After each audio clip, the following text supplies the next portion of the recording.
Well, good evening, Little Masters. Now, continuing our streak of all-star Tolkien community co-hosts this season, I am joined for the next 3 episodes by Shaun Gunner, chair of the Tolkien Society and longtime friend of the Prancing Pony podcast. Good evening indeed. For those of you who don't know me, as Alan says, I'm the chair of the Tolkien Society, now incredibly in my 10th year as chair. What, were you 12 when you got elected? Something like that, Alan. And the Society is a 33-year-old worldwide charity and club devoted to educating the public in and promoting research into the life and works of J.R.R. Tolkien. Mm-hmm. But here, we've unimaginably chosen a Shaun as the Shaun replacement service for the next couple of episodes. So if you guys ignore the British accents, you may not even notice the difference. Are you telling me you're going to have terrible puns and really bad pop rock references? I'll have to do my best. I'll text Shaun for some tips. I have faith in you, sir. With introductions complete, folks, it is time to welcome all of you to the Common Room for episode 266 of the Prancing Pony podcast, where, well, let's be honest, our burning questions usually have to do with food as well.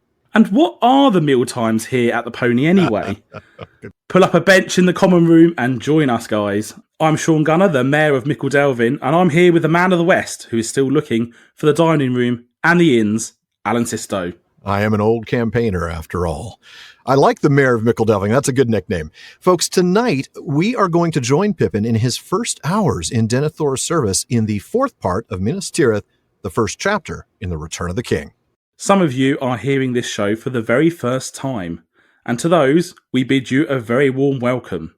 Here at the Prancing Pony podcast, we are reading, talking, and often joking our way through Middle-earth, just a few pages at a time. Now, we take a deep dive into the lore, we explore how the story came to be, we talk about our favorite themes, and a lot more. But in a light-hearted and fun way, like friends chatting at the pub, a British pub. I see. I was waiting for the first Anglophile, anti-American comment there. All right, fine. We know how to do pubs in this country, Alan. Yes, you do. To your credit, you absolutely do. But we are very glad that you, listener, have joined us. Yes, we really are. And I'm sure you're going to be glad you joined as well. But before we get to tonight's discussion, it's time to welcome back an old friend to the Prancing Pony podcast. Honestly, it feels like you just left and like you've been gone for far too long already. Folks, please welcome back Shaun Marchese, the Lord of the Mark, for fan favorite Philology Faire. Shaun, what do you have for us tonight? And I still love that song so much. Thank you. I can send it to you. You can make it your ringtone. It already is my ringtone. There you go. Yep. All right. Thank you for having me back, Alan. My pleasure. Really good to be here.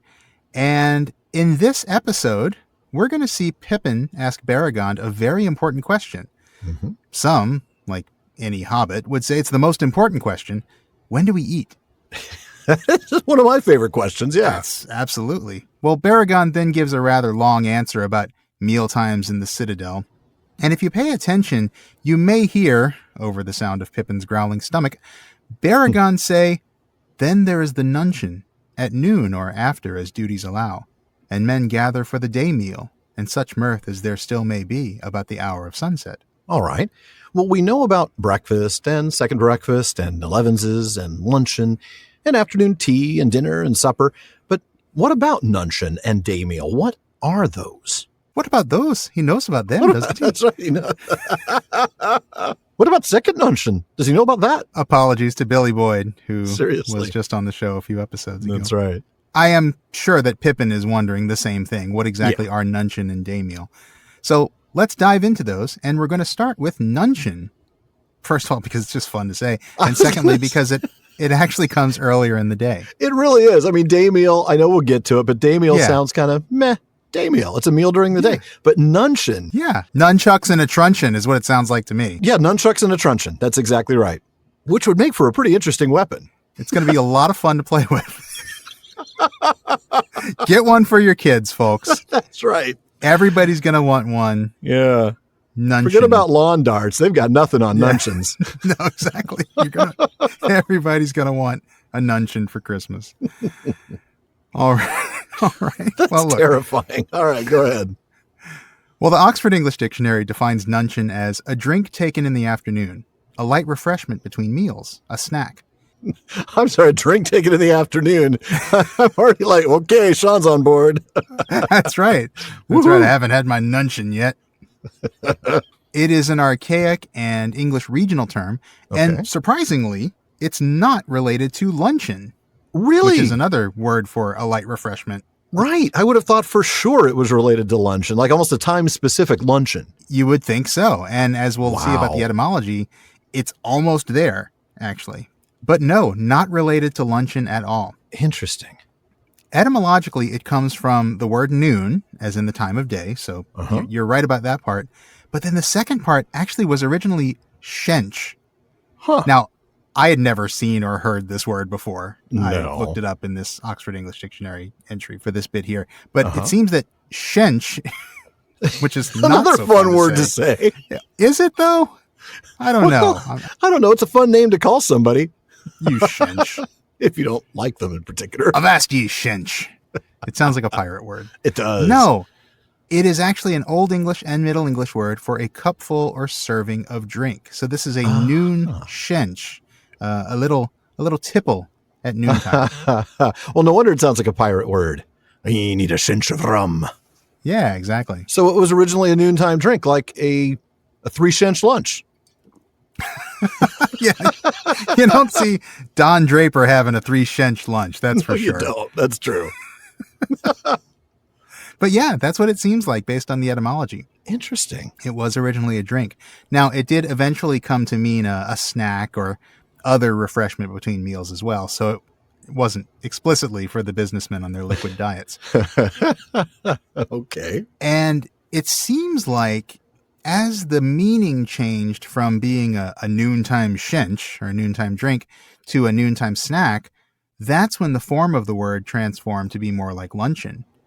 Now, luncheon, according to the OED, underwent some mysterious changes of its own, but that's going to have to wait for another podcast because that's even more off the deep end.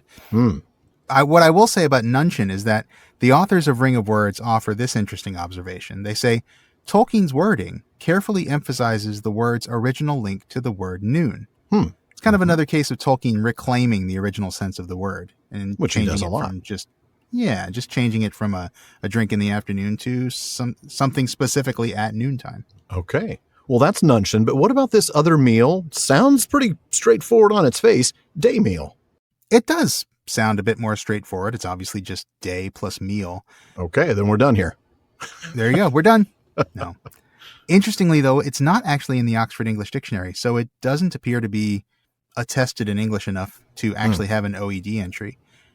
Ring of Words suggests that Tolkien might have actually been getting this word from Old Norse. There's a compound word in Old Norse, dagmal, which literally means day meal, but it was actually a division of the day around 8 or 9 o'clock a.m. Oh, okay. It was synonymous with, and I can't believe I agreed to say this one, dagverðamal, which means breakfast time. And that was the time when the ancient Icelanders used to take their chief meal, opposed to nattmal, night meal or supper time. Okay. Now, Old English had a similar compound. They had a word daimeta, which means day meat. Remember, I think we've talked about this years ago on the podcast. Meat originally meant any kind of food, not specifically animal flesh. So meat was another word for a meal. So they had a word that was almost the same as day meal, but not exactly the same as day meal. It seems like day meal itself was a later invention. Ring of Words tells us that Tolkien was not the first person to use it. E.R. Edison used it in 1922, but Tolkien used it not too long after that. Right.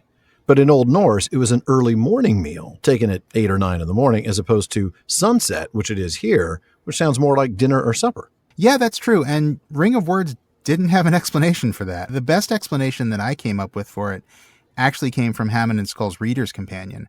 Hammond and Skull suggests that maybe Tolkien shifted the time to make day meal mean literally the main meal of the day, which for most people would be the evening meal. Yeah, I guess it would. Well, since we're on the topic of food, do you have anything on buttery? And I don't mean how I like my toast.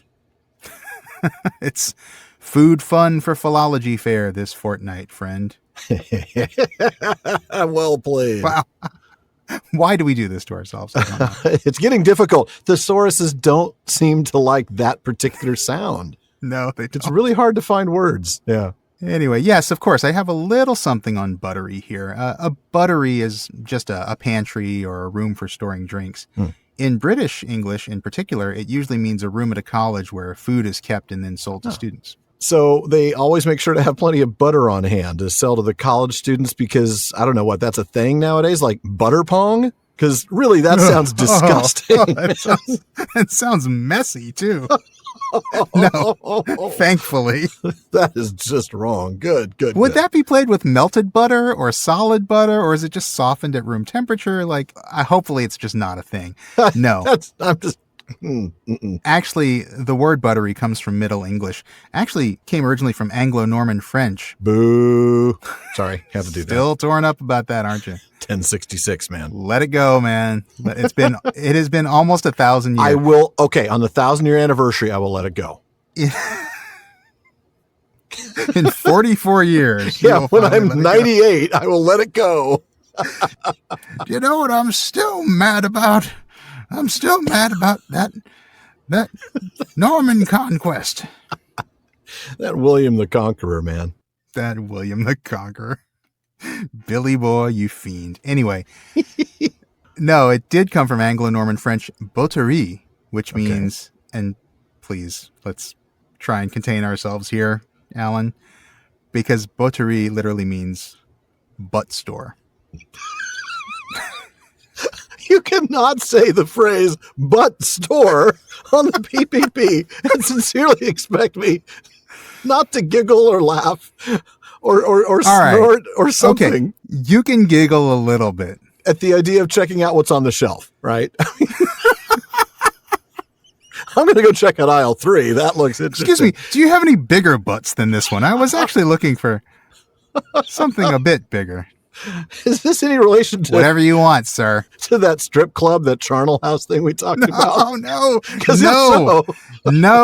Okay, good. Thank you. There are no derrieres on display in this butt store. Oh man! As much as we might like there to be. No, actually, butt in this case is an old French word "bot," meaning a cask, typically used for wine or ale or water. It's equivalent to 2 hogsheads. Oh, another common measurement. Another very common measurement. Believe it or not, okay, so judge me all you want. I've been to a whiskey distillery, and I've actually seen like these different size casks, and they do still call it a hogshead and a butt. Yeah, they do. But a butt is a really big cask. It holds about 126 gallons, I think. Oh my goodness. Or about 10 fuel tanks in my car. Yeah, right. I swear that thing runs out every 80 miles. My butt can hold 126 gallons. Man, that's a big butt. Big. Oh my God, Becky, look at that butt. Oh, it is good to have you back, Shaun. So they would store the butts there, and that's why they called it a butt store or a botterie, which became buttery. All right. There you go. Ah, that was refreshing. I needed that. Thank you for that, Shaun. My pleasure, Alan. Thank you for having me back on. Oh, always my pleasure, especially anytime you want to talk about butts, you just let me know. We'll get you back on the show. But thank you for coming and for stopping by the common room. I got to say, Corey Olsen and Shaun Gunner have been great company so far, but you know you're always welcome here at the Pony. Thank you, my friend. Man, it was good to have Shaun back, but now I've got Shaun here. And now, is there a pronunciation difference between Shaun with a W and Shaun with a U? Is it Shaun and Shaun? I think that's probably right, Alan. Yeah, okay. I mean, I think what's more important is that you say it with a British accent. Oh, I see, Shaun. If you could do all the character voices in British accents, I think that'd be fantastic. I hear where you're going, sir. I hear where you're going. You shall school me today. And in fact, we're going to start with you, and you do get a little bit of dialogue. You even get to be Denethor here for a little bit. But if you could start us out, we're going to pick up exactly where Corey and I left off last week. Then men came bearing a chair and a low stool, and one brought a salver with a silver flagon and cups and white cakes. Pippin sat down, but he could not take his eyes from the old lord. Was it so, or had he only imagined it, that as he spoke of the stones, a sudden gleam of his eye had glanced upon Pippin's face? "Now tell me your tale, my liege," said Denethor, half kindly, half mockingly, "for the words of one whom my son so befriended will be welcome indeed." Pippin never forgot that hour in the great hall under the piercing eye of the Lord of Gondor. stabbed ever and anon by his shrewd questions, and all the while conscious of Gandalf at his side, watching and listening, and, so Pippin felt, holding in check a rising wrath and impatience. When the hour was over, and Denethor again rang the gong, Pippin felt worn out. It cannot be more than 9 o'clock, he thought. I could now eat 3 breakfasts on end. About what I say at 9 o'clock, in all fairness. All right, so if we go back to the beginning of that passage, and thank you, Shaun, by the way, welcome. Having done your first reading, how do you feel on the Prancing Pony podcast? Not your first reading of Tolkien, thankfully. I feel like I could eat 3 breakfasts on end, Alan. I really do. Have you been stabbed ever and anon by my shrewd questions before we recorded? Well, I don't know if listeners appreciate that as I'm recording this, I've got you staring into my skull as I'm reading through the text. That's right. That's absolutely right, folks. All right. Well, we're going to go back to the beginning of this passage and get through the discussion here. So we get these silent servants that we noticed earlier that, when Denethor called, they just showed up, which is really a cool power to have.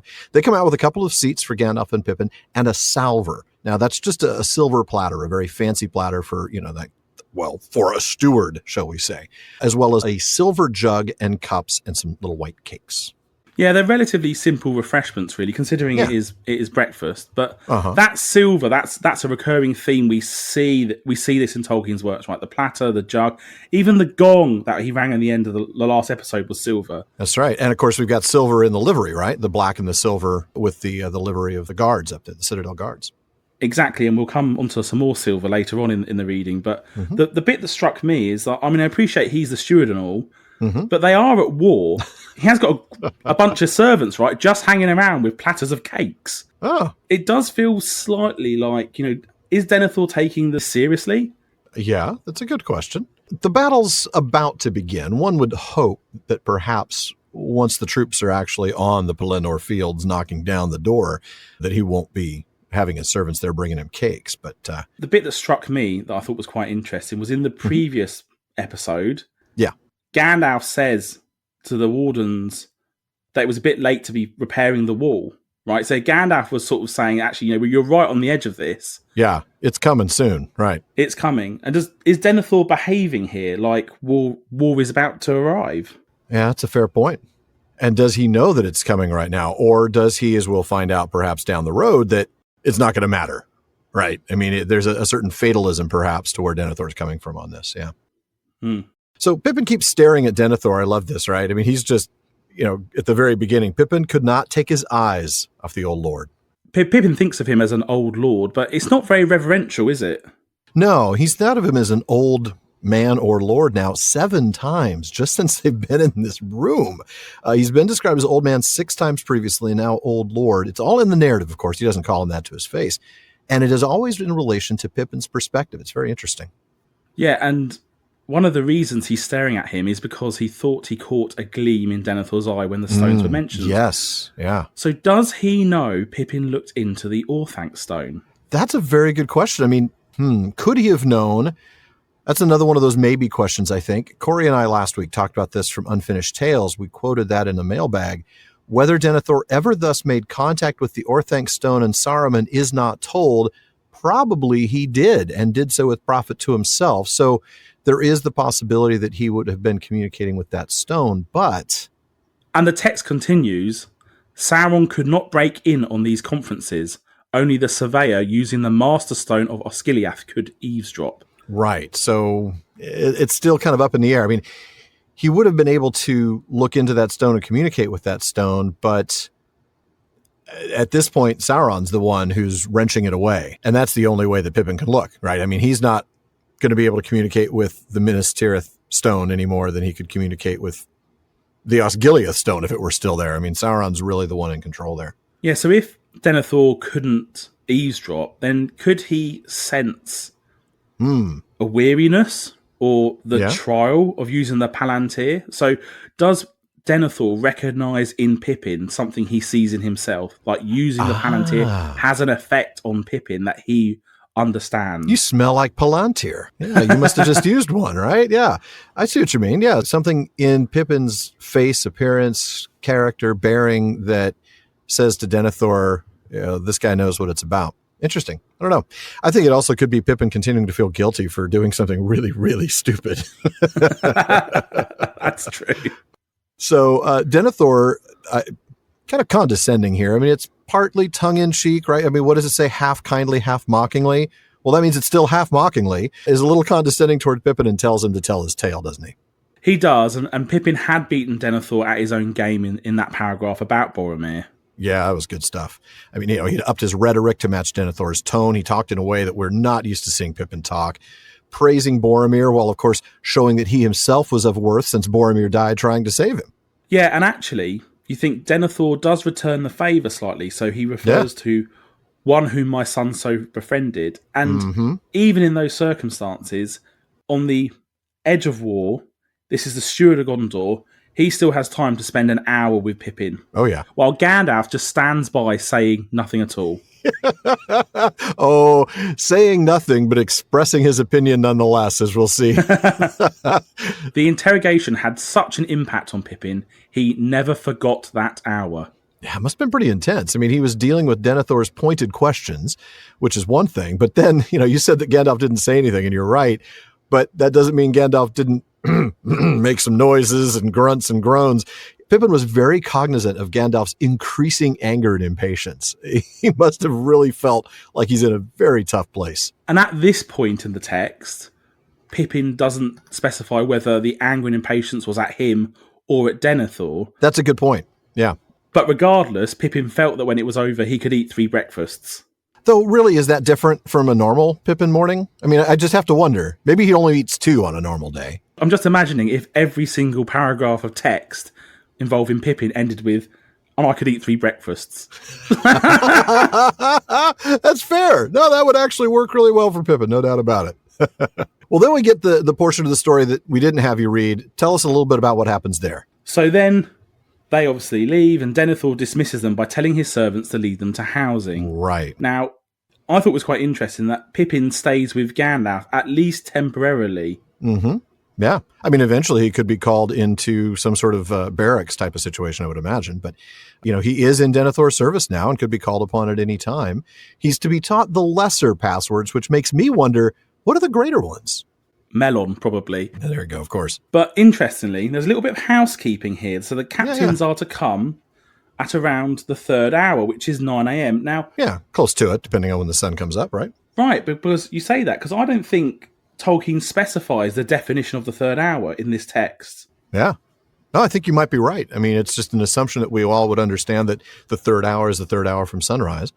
But you're right. He doesn't explain that. And I thought a little bit about this, and I remember Mythros similarly referring to the 3rd hour, and I think so. I wondered if this was a slight glimpse at Tolkien's Catholic faith there. This is a reference you get in church, but you don't hear it in Anglican churches in the UK. Okay. You would hear it in a Catholic setting. So I wonder if that's a interesting. little glimpse into Tolkien's Catholic faith there. Just a reference he's making, which he's assuming that other people would know that he knows. But oh, interesting. Okay. With regards to Mythros, what I also think is interesting there is that although the calendars will be different between the 1st and the 3rd age, sure, timekeeping isn't. That's fair. Yeah, the 3rd hour is the 3rd hour, even from 1st age to 3rd age, even though the calendars are going to be different now. Yeah. Who defines what an hour is? Who sets the clocks? Have you thought about this, Alan? Come on. Well, we do know that there was a clock on the mantle in The Hobbit, so we know that there was at least some sort of timekeeping. There weren't going to be time zones. That would make for an interesting... We've had that conversation. We talked about the flat Earth, like when Arda was flat, how, of course, it would all been one big time zone. So I guess timekeeping actually would have been a little different in the 1st age because the Earth would have been flat. It would have been the 3rd hour everywhere. Now, of course, it would only be the 3rd hour in Minas Tirith. It wouldn't be the 3rd hour 500 miles to the east. This is all a bit of a reminder, isn't it, that this is fairly early in the morning this is all happening. That's true. And a lot has happened, isn't it? I mean, Pippin saw the moon rise, then the beacons. Oh, yeah, and then they arrived at the Ramas Echor, and as Gandalf told them that it was a little bit too late to be repairing the wall, so Gandalf knows what's coming. So he does, and that was right before dawn, if I remember correctly. I mean, the sun was just coming up at that point. So it's been a busy morning for Pippin. No wonder he wants 3 breakfasts. Well, we'll come back and go right back into the text after the break, folks.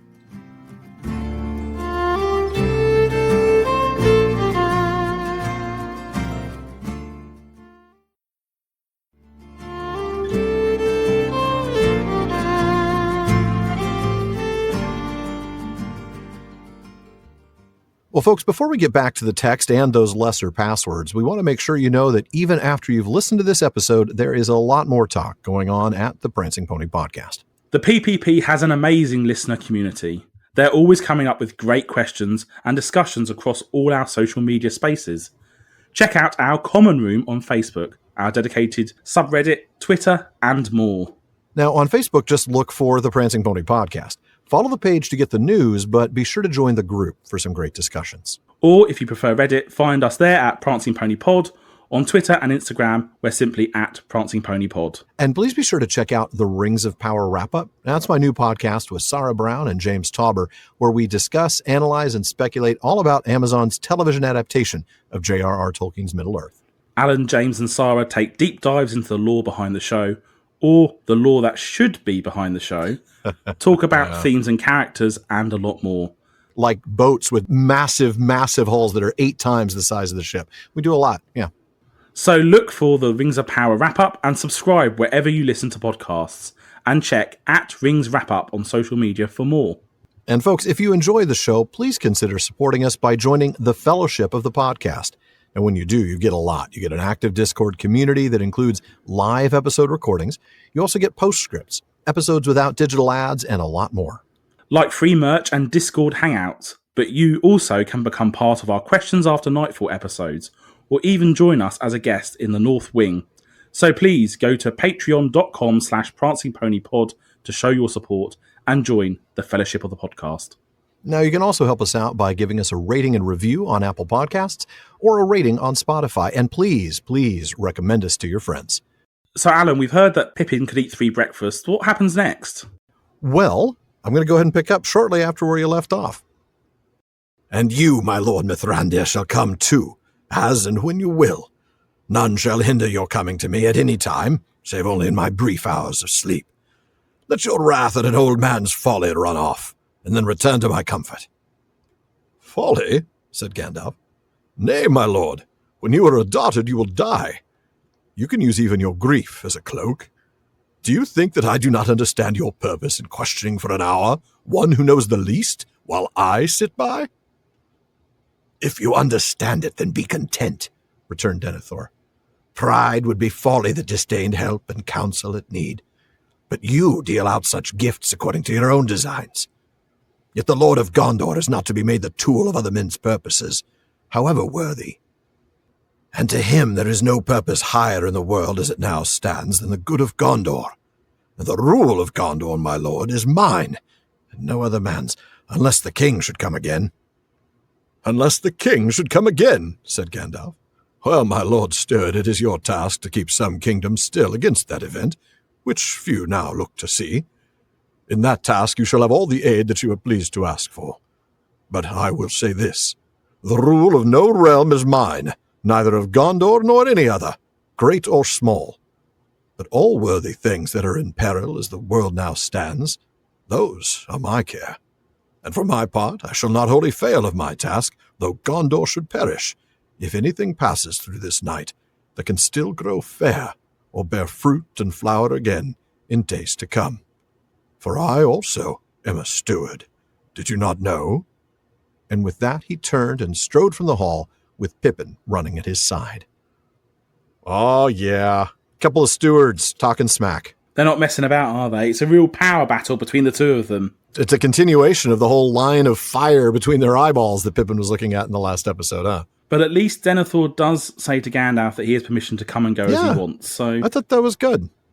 Is that because Denethor trusts Gandalf, or at least doesn't want to prevent him from moving about? It also may be that he wants to keep a close eye on him, you know? That he knows if I invite him to be here, he'll be here. And if he's here, then he's not someplace else causing trouble. I mean, there may be a little bit of that, right? You know, keep your friends close, your enemies closer, possibly. But I think he does know he's going to need some advice and counsel. He's even said it. Look, the only problem with your aid and counsel, Gandalf, is you only give it when you want to. So that's part of my problem with you. But yeah, you're still welcome to come, except for when I'm sleeping, please. I'd like my beauty sleep. You know, we are preparing for a war here, so a little rest is needed. Even then, it is just a little rest, right? He says brief hours. And even him saying that and specifying brief hours I almost got that sense from Denethor of his constant vigilance. We have this sense all the time that he is always watching, and even the fact that he himself admits he's not sleeping for very long is another sense that he's always around, he's always watching. Even when other men are sleeping, he is not. That's a very good point. Though I admit that I might sleep for 7 hours and still say it was too brief. So I don't know. But I think you're right. You're absolutely right. He's talking about very short hours. And we know that because later on we talk about, men have seen him up in the tower at night with the flashes coming, as he's looking in the Palantir up there. So yeah, he's very busy trying to do what he can to prepare. Very busy. And, he says to Gandalf that he can come and go as he wants. And he does this sort of non-apology apology. Yeah. Let your wrath at my folly run off. And then come back and make me feel good, right? Right. Yeah. Gandalf doesn't bite on this folly excuse. Denethor, you're going to be dead when you become a dotard, right? For those of you who don't know the word, it's when your mental faculties decline in old age, you become a dotard. Gandalf is basically saying that's not going to happen. When that happens, you're done. Gandalf isn't taken in here. There's that great line. Denethor even uses his grief as a cloak. Oh, isn't that a powerful line? I love that. We should talk about that a little bit. I think what's happening here is Gandalf is accusing Denethor of using his genuine grief, and it is genuine, at the death of Boromir as a way to hide or disguise his intent on other things. In other words, Gandalf's not buying this folly excuse because he knows that Denethor is far too clever for that to be the case. What do you think? What I was thinking about here is that metaphor, grief as a cloak. And it struck me earlier, similar use of wordplay by Tolkien, that Pippin felt stabbed ever and anon by the shrewd questions. These are not the sorts of words you would expect to be used in that context. And it's a lovely example of how Tolkien is able to take a word, use it in quite not the same context you would expect, but to create a lovely sounding phrase and sentence. Yeah, and just moving on from that, Gandalf even chides Denethor for asking the least knowledgeable guy in the room all the questions. And he knows why Denethor did it. Yeah, right. He doesn't tell us, but of course he tells Denethor, don't you think I've figured out why you're asking this little guy when Gandalf 2.0 no less, is sitting right here. But Denethor's response is pretty straightforward. He's, well, if you know why, you need to be satisfied with that. Just, I'm not going to talk about it. Yeah. There's a little bit of, again, that game playing between the two of them, right? Yes, this is a power game for sure. I'm smarter than you. I'm more powerful than you. I know what's going on and you don't. That sense between the two of them, like who's top dog here? Yeah. But actually, he then gives in to his own critique, right? It'd be foolish pride to reject help and advice when it is needed. But he claims Gandalf only offers those things according to his own designs. Exactly. So sure, he'd love Gandalf's advice, but Gandalf's only going to give it when it benefits him. At least that's what Denethor thinks. And so he refuses to be the tool of other men's purposes. And he believes Gandalf's trying to manipulate him, at least to one extent or another. How much, I don't know. Yeah, and he states his ultimate purpose is the good of Gondor. Right. And that the rule of Gondor belongs to him and no one else, unless the king returns. Unless, exactly. Now, I think he says this is a slight throwaway line, and I want to take some time to dive into some words about Denethor from Tolkien himself in his letters. I'm going to go to letter 183, which is a collection of notes that Tolkien wrote on W.H. Auden's review of The Return of the King. Now, Denethor's purpose here, what he says is the good of Gondor, is something that Tolkien talks about specifically in the context of politics, and he contrasts it with Frodo, who he describes as being humane and not political, that is, interested in the people and not in the governmental entity. And Tolkien says Denethor was tainted with mere politics, hence his failure and his mistrust of Faramir. It had become for him a prime motive to preserve the polity of Gondor, as it was, against another potentate who had made himself stronger and was to be feared and opposed for that reason, rather than because he was ruthless and wicked. So in other words, it wasn't because Sauron was evil, or because Mordor was oppressing other peoples, that Denethor sought victory. Right, right. It was because Sauron was stronger, and thus a threat to the existence of the state of Gondor. Now, an existential threat is a pretty big reason to oppose someone. Yes, it is. It's fair. But it is interesting that Tolkien calls this out. Yeah, I agree. I mean, if Sauron had been focused on expanding his rule eastward and southward, for instance, as he had done, right? Expanding quite a bit with the Easterlings and with the Haradrim and all of this, you didn't see Gondor getting in his way and stopping him, because it's not in the interest of Denethor to do that. The interest now, though, is, now he's turning to us, so now we have to oppose him. It's because he's more concerned with the existence of Gondor than the fact that Sauron is evil. And again, though, that's fair. An existential threat is a real threat. Tolkien goes on to say that Denethor despised lesser men, and one may be sure did not distinguish between orcs and the allies of Mordor. If he had survived as victor, even without use of the ring, he would have taken a long stride towards becoming himself a tyrant, and the terms and treatment he accorded to the deluded peoples of East and South would have been cruel and vengeful. He had become a, quote, political leader, namely Gondor against the rest. And Tolkien is clearly describing political in this context as a negative. Oh, yeah, definitely.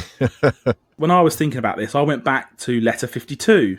Oh, yeah. And this is the one where he talks about his political opinions lean more towards anarchy. Right. But also he goes on to complain about politicians, where he says, the proper study of man is anything but man, and the most improper job of any man, even saints, who at any rate were at least unwilling to take it on, is bossing other men.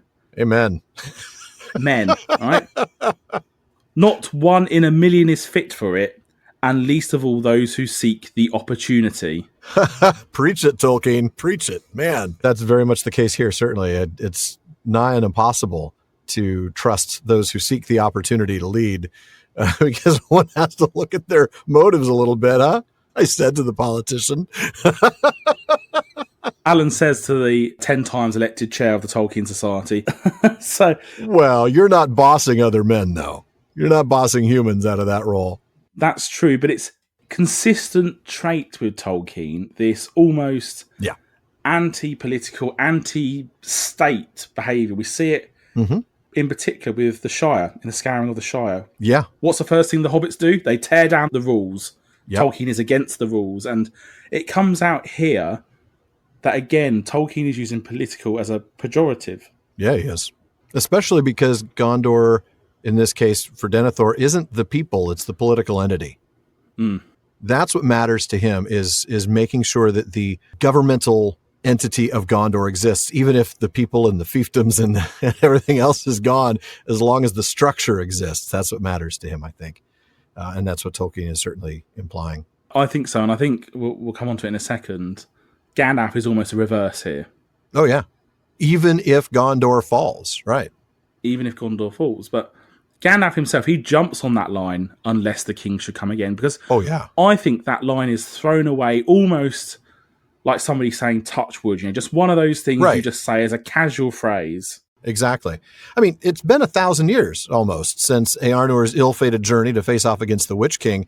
So Steward after Steward after Steward, after the first maybe 100 years, would have stopped meaning virtually anything. And certainly by this point means virtually nothing to Denethor. But Gandalf knows better. And there is a part of me that suspects maybe so does Denethor, because of what he says later about, you're here to supplant me and all of this. So I think he knows that there is a king coming. But even now, he wants to deny that possibility, doesn't he? He does, but Gandalf is keen to remind him that he is not the king, and he is the steward, and that is a title of a job. That's a very good point. It's a job description, man. Yeah. It's a job description, and the job is to keep the kingdom and the people intact for the potential return of the king, and that Gandalf will be happy to offer help as needed and as requested. That's right. Of course, now we get Gandalf's purpose statement. We just talked about Denethor's, the good of Gondor is his purpose. Gandalf makes it very clear, I have no realm to rule. I don't have a big one. I don't have a small one, right? That's where he starts. And his charge is to care for all worthy things that are in peril. And it's not just people, incidentally, just all worthy things. Right. Isn't that interesting? There's a lot going on here. Yeah. Even if Gondor dies, if anything survives that can still be beautiful or fruitful, then he will not have completely failed. He will only have mostly failed. No, it's mostly failed. In fairness, he's right. I mean, for him, he's not concerned with whether or not Gondor continues to exist so much as he's looking at defeating Sauron so that things will survive that are beautiful and fruitful. And if it's that Gondor lays itself down in order to protect the rest of the West, then so be it. That will be sad. It'll be a tragedy, but it won't be a failure on the part of Gandalf if that happens. And I like this because he concludes with, after all, I am a steward as well. Didn't you know that? And I'm sure Denethor had to figure that out. But let's dive into that because, like you said, there is a lot here. There are a lot of layers to this, aren't there? Yeah, and Gandalf, as a steward, this means he's answerable to a higher authority. And incidentally, I often think Denethor doesn't think he's answerable to a higher authority. I think you're right. Without a king around, to whom would he answer? He doesn't imagine anybody above the king. But one of the things I liked about this is one of the few times you hear from Gandalf talk about his purpose in Middle-earth. Yes. We know about the wizards, and we know why they were sent, but we don't often hear them themselves narrate why they are there. Yeah. And he talks explicitly at this point to Denethor, I have a higher purpose than you. Yeah. That is why I am here. And, just as Denethor, if there were a king, would answer to the king, Gandalf has to answer to someone as well in achieving that purpose. By definition, a steward is accountable to somebody else. And the implication here is that it's at least Manwë. But I have to say that given we're talking about Gandalf 2.0 here, right? Gandalf the White, and the fact that it was Eru that sent him back after the battle with the Balrog, it seems clear to me, Gandalf is saying right here, I am a steward for Ilúvatar himself. Thus, Gandalf would basically saying to Denethor, I represent the highest authority, and one that you are ultimately answerable to as well, Denethor. You may be answerable to a king if there was a king, but even if there is a king, you're also answerable to this higher authority because the king is also answerable to that authority. That's right, and what Gandalf is saying to Denethor is Gondor may be a part of my stewardship, but it is just a part. My stewardship goes far beyond realms and kingdoms. And in fact here, Gandalf is essentially admitting that his care isn't for Gondor per se, whereas Denethor is saying, I care about Gondor. And Gondor alone, yeah. And Gondor alone, right? Gandalf is saying, but for that which can still grow fair. And in a sense, Denethor is right here. Gandalf is seeing Gondor as a tool. So for instance, if Gondor collapsed as a result of saving Middle-earth, would Gandalf be okay with that? Well, it would certainly mark it as not a complete failure, but I think he would certainly see that loss as a tragedy. There's little doubt in my mind he would view that as at least a partial failure if he couldn't keep some portion of Gondor intact for the return of the king that he knows is coming. I mean, he knows who Aragorn is and he knows his purpose. So, of course, he wants to see the kingdom of Gondor continue to exist. But like he said, it's not a complete failure as long as something passes through all this that can still grow fair or bear fruit and flower again. Yeah. I mean, I don't think he wants to use Gondor to the extent that Denethor thinks he might want to use it, but he's willing to put Gondor obviously in harm's way to protect the rest of Middle-earth. He has to. But in this case, it's not like it's Gandalf's choice. It's not like Gandalf saying, hey, Sauron, over here. I mean, we all know Sauron's going to attack this place because it is the stronghold of the West, and that once they take Minas Tirith, there's very little, if anything, to prevent Sauron's eventual, cover all the lands in a second darkness. Do we think, though? You can't get over the bad accent, can you, Shaun? I feel like I'm going to regret saying the British accent thing. Do we think that it is Gandalf's job to help the return of the king? It's certainly Gandalf's job not to hinder it. I don't know. I'm wondering the conversations that Gandalf had before he became Gandalf 2.0, before he got sent back. All right, Gandalf, I'm going to send you back now. And you're going to be in all white. And while you're there, I want you to... It'll be like, when Finrod's whispering to Galadriel in the first episode of Rings of Power, except that we don't get to ever hear it. So we don't know what Eru said to Gandalf about exactly what his job is or exactly what his limitations are. Certainly the restoration of the kingdom of Gondor to a king, given how Tolkien viewed the righteous sort of monarchy, right? Given how he viewed the return of the king and the importance of that, I would say Gandalf probably did have a little bit of a task there. But regardless of all of that, this is a reminder that for Gandalf, Gondor is just one part of a bigger picture here. Yeah, absolutely. Absolutely. And complete failure, partial failure. I mean, he'd rather not fail at all and keep Gondor alive. But you're right. If it has to happen, it has to happen. It's just a part of a bigger picture. And then he gets the classic Gandalf mic drop moment. I also am a steward. Did you not know? Mic drop. And he walks out with Pippin. Yeah, it's a beautiful moment. But yeah, we're going to go ahead. There's so much to this section of the book that we are having to skip little bits and pieces. So we're going to skip some of the description of how they get to their place. We'll talk about it, of course. But I'm going to have you pick up with a very important question that Pippin asks. Are you angry with me, Gandalf? He said as their guide went out and closed the door. I did the best I could. You did indeed, said Gandalf, laughing suddenly. And he came and stood behind Pippin, putting his arm about the hobbit's shoulders and gazing out of the window. Pippin glanced in some wonder at the face now close beside his own, for the sound of that laugh had been gay and merry. Yet, in the wizard's face, he saw, at first, only lines of care and sorrow. Though, as he looked more intently, he perceived that under all there was a great joy, a fountain of mirth enough to set a kingdom laughing were it to gush forth. Indeed you did your best, said the wizard, and I hope that it may be long before you find yourself in such a tight corner again, between two such terrible old men. There's a joke about me and Shaun in there somewhere. The terrible old men, Pippin. But it doesn't apply to you anymore because you're just, a child. I mean, you're so young. I can't make old men jokes. I mean, no. I mean, I wasn't around for, the coronation of Queen Victoria like you, Alan. But wow. We had to go really deep for that one. Okay. All right, fine. You're just an old soul in a younger body. You're still going to be the get off my lawn sort of guy before you're even 40, so I'm not worried. You'll be joining us. I'm quite looking forward to being a cantankerous old person because I've been a cantankerous young person, so I'm quite looking forward to that. Thank you for taking my next line. I'm glad that you stole my punchline. Cantankerous. That's a great word. I love it. All right. Well, we're going to go back and talk first about the part that you didn't read. So Gandalf and Pippin are led silently to their lodgings, and let's go ahead and follow them there, shall we?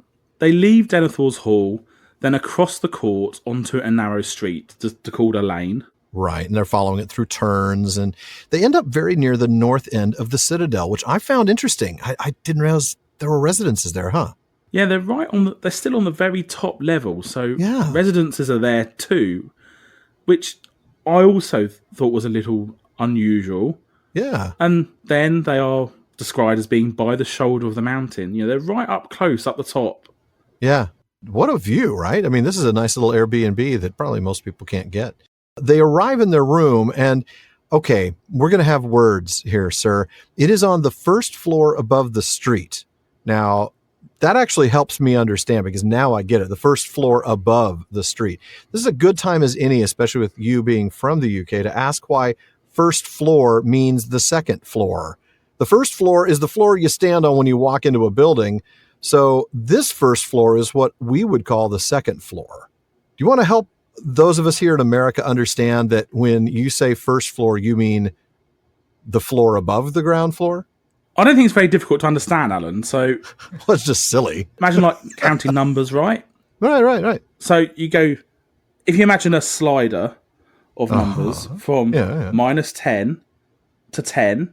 Right. 0 would be the ground floor. And then 1 and 2 and 3 going above. And then... Well, sure, I understand the concept, but... Going underground, -1, -2, -3, -4. It's perfectly straightforward. 0 is a non-real number. 0. I spent all of my life walking around outdoors on 0. That doesn't make any sense. No. When I walk in, it's the first floor that I step on. So it's the first floor. So hang on a second. So every floor you step on, you think it's the first. I mean, what happens if you get into a building that's on the second floor, but because it's the first floor you step on, what they call it the first floor? No, that would still be the second floor. See, here's the thing. If I buy a 1-story house, it's not a 0-story house. It's not a 0-floor house. It's a 1-floor house. It has 1 floor. If I buy a 2-story house, it has 2 stories, the first floor and the second floor. Stories aren't floors. But every story has a floor and a beginning and an end. But that's a different kind of story. I want to be clear with you, Alan. Yeah, I bet you do. As a Brit, this is our language and they're our rules, so we get to have a little bit of a say here. Oh, I see. Now we've been doing this longer than you Americans. Is that what this is coming to? That was fast. Anybody have like 50 minutes before Shaun went that way? I just want to find out, who had that in the pool. You've got to tell the listeners, Alan, that I went through the text correcting all the American spellings. Of course you did. On our script notes, I corrected all the American spellings, the British ones, because they were annoying I'm glad me. you did, but see, I would actually have allowed them to stand as the British spellings, but my autocorrect fixes them.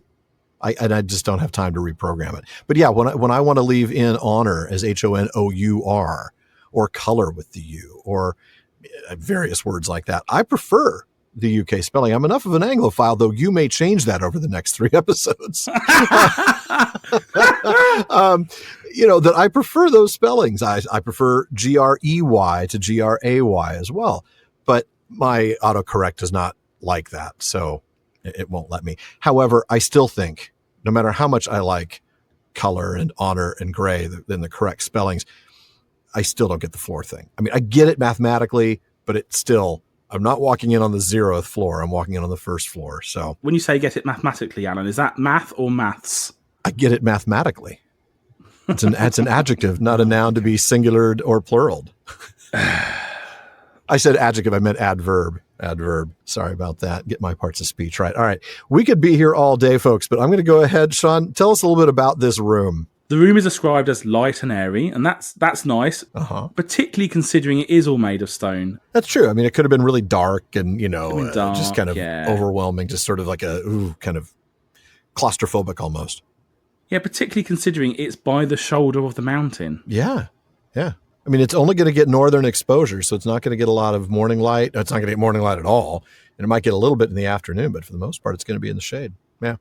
We're also told with the furnishings that there's plenty of unfigured gold fabric hangings. And for those who don't know, unfigured, that means plain. They're not particularly exciting in terms of the design. Yeah, so they're just a color splash, really, and that's about it. Yeah. And there's also not a lot of furniture here. It's a small table, a couple of chairs, a bench. So there's not going to have a party. It's a functional space. Yeah, it's a dorm for all intents and purposes, because you don't even have separate bedrooms. You have curtained areas for sleeping. I mean, it's nice, right? The beds are proper, and each of those little bed nooks have washing areas as well. And then we do get the 3 deep-silled windows looking north, which is why it's really nice that it's described as light and airy, because deep-silled windows, as a general rule, don't let in a lot of light. And especially if they're facing north, it's going to be, I would think, a little dim, but somehow they've made it a nice light and airy place. So they get a nice view of where the river curves as it comes down from Raros, which is nice. Yeah, perhaps it's 2 chairs that create the nice airy space, but I think it's the gold fabric hangings, frankly. The gold fabric hangings. But we now see that as we arrive, Pippin, he's been quiet than a little longer than he's accustomed to, and certainly we're accustomed to with him. And that's true. He finally speaks, and I thought it was interesting, right, that not only have they avoided speaking during their walk to the lodgings, but they waited until the guide left. Yeah. Was that because did they not want to air their dirty laundry in public between the two of them, or possibly was it a case here that Denethor may be watching again? Is this guide going to report back to Denethor? Are they not on the same side as Denethor? And the text specifies this, that they waited until the guide left. That's true. Which makes me think it was a clearly deliberate as their decision. guide went out and closed the door. Yeah, that's a good point. Maybe Pippin is recognizing, look, this just isn't an appropriate thing to bring up in front of strangers. I don't want, if the answer is yes, I don't want to also deal with being embarrassed in front of this guy who I might have to serve with at some point, because now I'm under the service of the steward. So I don't know. That's an interesting spot, though. And could it be just because he's worried Gandalf is angry? He asked Gandalf outright, are you angry? And then he justifies himself. I did my best. He did his best, didn't he? Yeah. Before he even gets Gandalf's response, which, that's Pippin, right? Are you angry with me? I did everything I could, right? So, Gandalf, of course, concurs. And I love that he laughs suddenly. And then he comes over to Pippin and puts his arm around his shoulders. It's just a sweet, tender moment as he sort of kind of embraces him as they're looking out the window. It's neat.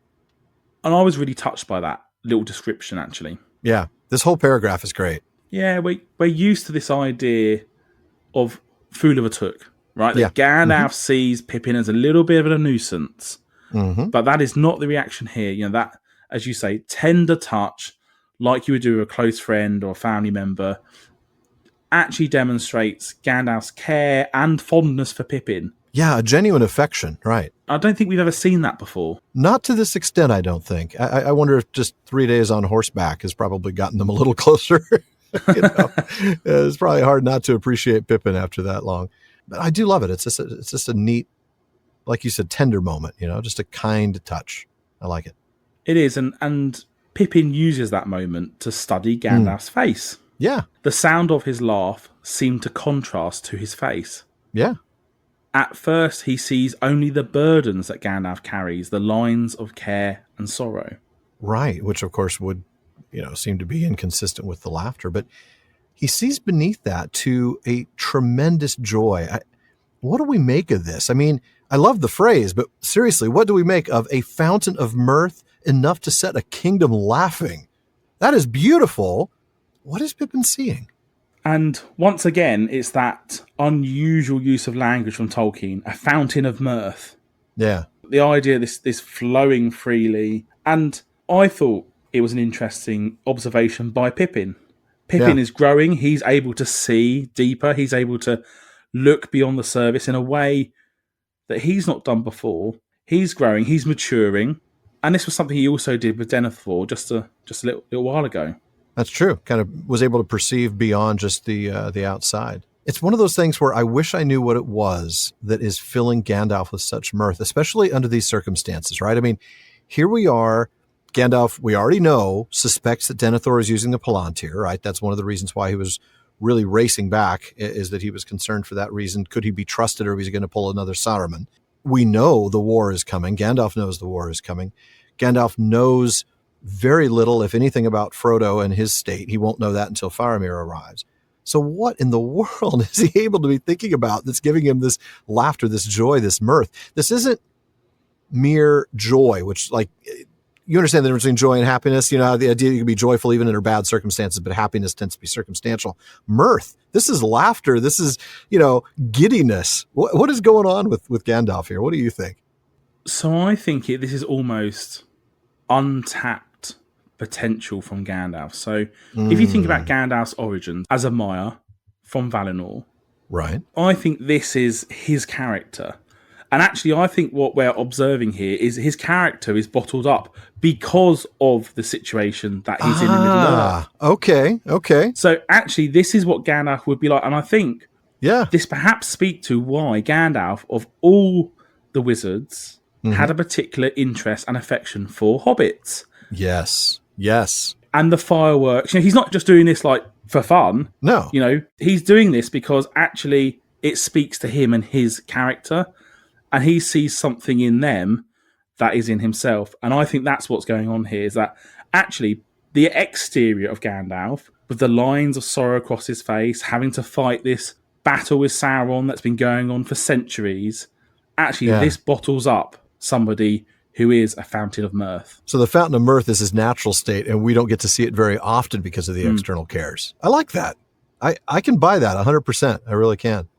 I love this because, of course, after this tender moment and after we see this mirth inside of him, Gandalf confirms, yes, indeed, you did your best. I think that's neat because, like you said, we're so used to these fool of a toque moments and so used to him being critical of Pippin that for him to say, good job, I love it. Yeah, and there's an element here where Gandalf admits to Pippin that he hopes that he never finds himself in such an awkward and difficult position again. I see it as a bit like an awkward work meeting between two such terrible old men. It's a bit like they know us, Alan. Oh, I see. Getting to be the cantankerous old man a little early. Okay, I buy it. I absolutely buy it. So, Alan, let's take us back to the old men. Still, the Lord of Gondor learned more from you than you may have guessed, Pippin. You could not hide the fact that Boromir did not lead the company from Moria, and that there was one among you of high honor who was coming to Minas Tirith, and that he had a famous sword.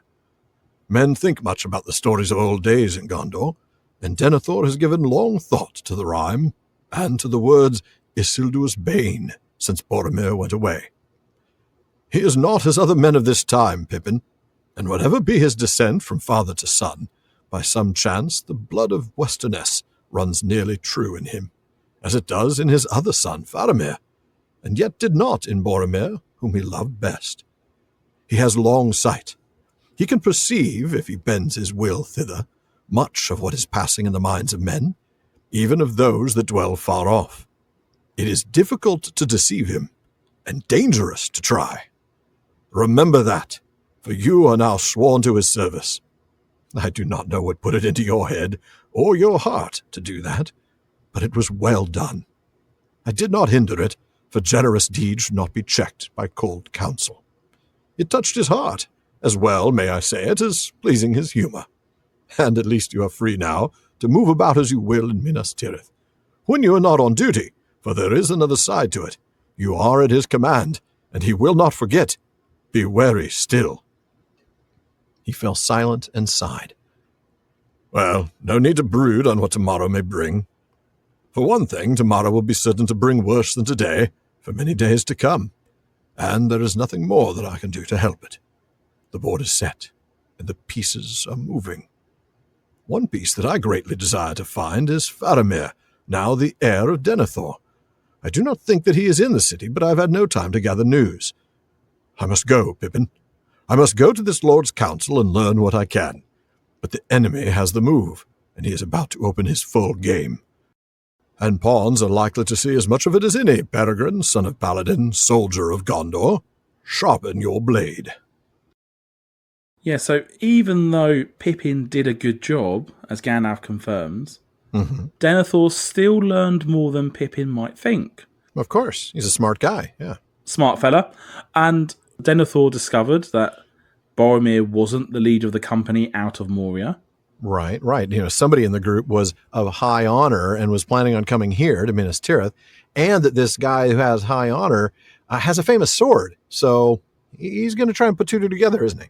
Yeah, that's definitely going to send messages to Denethor, and yeah, he's been thinking a lot about Isildur's Bane since Boromir left, and look who comes in front of him, the guy who was there. A halfling who was there all along and knows about so much of this. Now, just a reminder, folks, Boromir left Gondor in July of 3018. It's now March of 3019, so it's been 8 months because, of course, he did have that long journey up to Rivendell before the company got together and headed out as the Fellowship. Now, one other reminder, the rhyme referred to as Isildur's Bane, that was in the dream that Faramir had a lot, and then Boromir got it once. And we don't have time to read the whole thing, but it's the one that starts with "Seek for the sword that was broken," and it ends with "and the halfling fort still stands." So you can really understand why Denethor was interested in questioning Pippin and learning more about some guy with a famous sword. And Gandalf warns Pippin that Denethor is not simply like other men of this time, that the Númenórean blood runs nearly true in him. Right. And he also confirms that the same is true about Faramir, but not Boromir. That's interesting. I mean, I think we do see that in Faramir, so I suppose we're never really pointed out that it's absent in Boromir, other than the fact that it's explicitly said here. But Faramir is very different than Boromir when we meet him in the window on the west and over in Ithilien. Yeah, it's interesting. He does have some of those same characteristics, right? A little bit of long sight, the ability to detect truth, very perceptive. This blood of Westernesse, the thing that we've been talking about here, that's what gives him the long sight, the ability to perceive the thought even of people far away. That's a power. And then, of course, that does make it very difficult to try to trick him, to try to deceive him, which by extension is automatically dangerous too, right? He's the steward. Yeah, although is that power that Denethor's got, is that natural or just from the Palantir? I was wondering the same thing. Right. Some of that, the ability to perceive thought, I don't recall that the Palantir enables you to perceive thought. I know that you can see events. I know that you can communicate two ways, but the other person has to be either willing to be communicative or, in the case of the ones that Sauron's reached out to, sort of dominated. That is a good question. I don't know, and I think we'll look into that at a P5 to talk about maybe the powers of the Palantir. I think that'd be a good topic to look into anyway. But here, I got to say, it's Gandalf that says it's the blood of Westernesse, right? I mean, it seems, at least to me, to be an implication that Faramir would also have this ability, even though we didn't see that. But I could be wrong. Well, it does square with what we saw of Faramir in The Window of the West. How he was always a few steps ahead of Frodo, and how he gathered more from Frodo than what he explicitly said.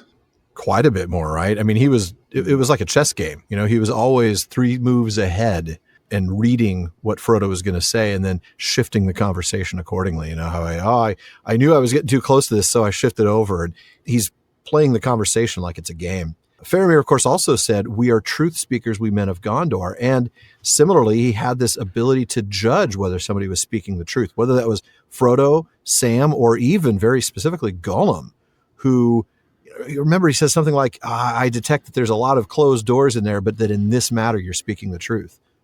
Faramir's got some skills. Faramir's got some skills, and Denethor has as well. And the message here from Gandalf is clear. Pippin, remember this about Denethor. Yeah, don't try to trick him. Don't try and get one over on him. No, it's not going to happen. No. So then we come to Gandalf's reaction to the decision that Pippin made to offer his service to Denethor, which must have come out of the blue for Gandalf. I don't think he expected this coming into the hallway. He didn't expect it at all, and he doesn't know why Pippin did it. No. But he concludes it was a good thing. Now, why? Is it just fate from Gandalf? Does he just think this is fate? Why does Gandalf think it's a good thing? Why does he think it's a good thing? Well, the specific reasons that the text suggests are that it pleased his humor. It was a kind thing to do. Certainly, I would add to that some unsaid things, like it's a real honor to the memory of Boromir, and to the sacrifice that he made in trying to protect Merry and Pippin. And I think maybe that's connected to the thing I was thinking of, which is how I love the way he moves from put it into your head or your heart. I think it suggests 2 things. I think, one, Gandalf is first thinking about what put it in your head, but he changes his mind to what put it in your heart, because that's really what happened. But I think it may suggest that there really is a someone or something that did put it into Pippin's heart to do this, that this was an outside entity, maybe one of the Valar, or perhaps even Iluvatar himself. How we sometimes get the hand of Iluvatar in there manipulating things here and there. Is this one of those moments? I don't know if it rises to that level, but there's a hint of it, at least, that some third party put it into your heart to do this. And obviously that becomes useful later on in the story. Oh, it sure does. Yeah. Yeah, I won't point out that this is just a wonderful narrative tool. I mean, there is that, right? Why did Pippin swear his service? Because Tolkien wanted him to. Because Tolkien wanted it. But also we know that this is perhaps why Gandalf didn't stop it. Generous deeds shouldn't be checked by cold counsel. Yeah, yeah. And the offer even moved Denethor. Yeah. It related to Boromir, and it gave him a laugh. Yeah. And then, of course, there are pros and cons, right? I mean, Gandalf lists them. You're free to go through the city now, which is a good thing, but only when you're not on duty. And there's the con, because you are still very much on duty. Right, but does Gandalf now see Pippin as useful? Oh, yeah. Has this increased Pippin's usefulness to Gandalf? Sure, of course he has. Now he's got a little inside scoop on Denethor. Mm-hmm. Inside scoop, knows the lesser passwords. This guy's going places. Yeah, that's a very good point. Gandalf moves on, he's quiet, and then sighs before suggesting, we don't need to worry about tomorrow. That's right, tomorrow's going to suck, but let's not worry about tomorrow. Yeah, every tomorrow is going to be worse, right? So let's not worry about that. This is awful. This is like, Gandalf trying to comfort Pippin when he was basically saying it could have been worse. It could be worse. You could be Frodo going into Mordor. This is Gandalf living for the moment.